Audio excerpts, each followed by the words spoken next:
Vita adds a new way of interacting to bring you closer to the action and makes you feel part of the environment. We've come from a background of being proper hardcore gamers, I suppose. So whilst on one hand we're trying to make the game appealing to a wide audience, it's got to be easy to pick up and play, we're trying to make it something that's really fun to go back to, so the more experienced players have got something to get their teeth into. When you begin the game, you're in the countryside and you've got a couple of levels to choose from. Each of those are kind of showing off different features of the console. When you complete those, you'll unlock extra levels, and eventually you'll unlock all 6 regions and you'll have 30 levels to play with. The one that I really enjoy playing is Neutron Nudger, and it's basically a puzzle game which involves the nuclear deviants, and you have to fire a beam of particles into them to charge them up, but this is all based on a sphere. So you use the rear touchpad to rotate the sphere around, front touchpad to move devices around and manipulate the puzzle. It's the tactile thing of feeling like, well, I'm actually rolling this sphere around rather than pressing left on a stick to make it rotate. The game I'm playing now is Rotten Rumble, where we have our little goofy deviant who's trapped in a wrestling arena fighting zombies.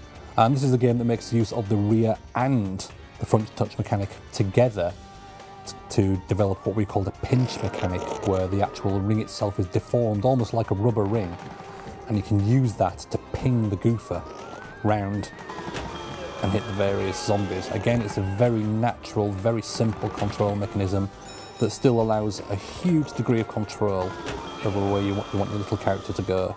And this is one of the games that really makes beautiful use of the front screen. The screen itself, the quality of it is absolutely superb. The colours are sharp, it's bright, it's vibrant, and it really does make our games look absolutely fantastic. Usually you're sort of just pressing a button and that would trigger some animation, but here you're actually physically interacting with the characters.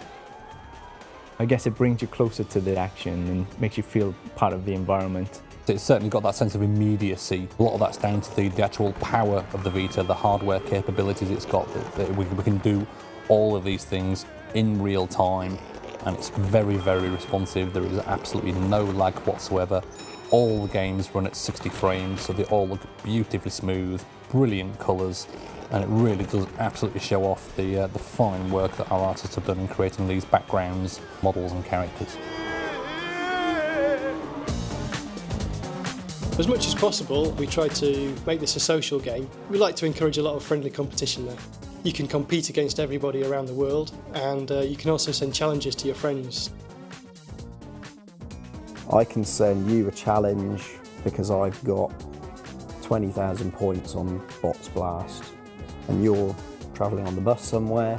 If you've got your Wi-Fi enabled, or even your 3G, then that challenge will pop up and it goes straight into the game and you can try and beat my score.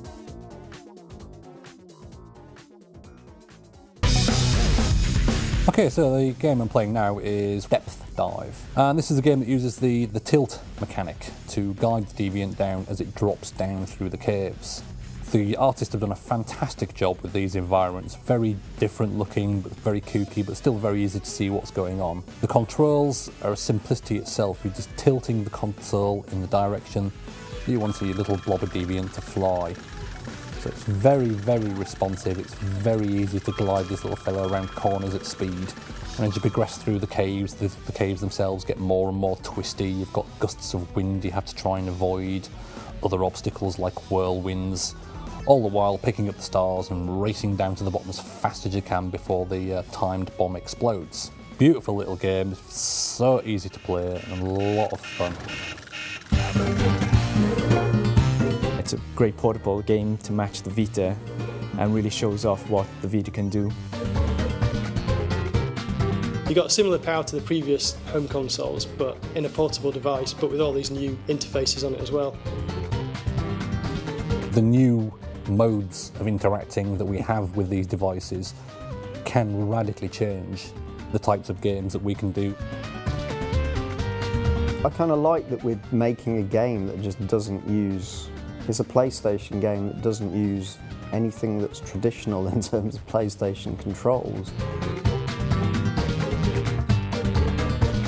It's a more immediate way of interacting with the virtual environments that we create. It's kind of a new era of handheld gaming.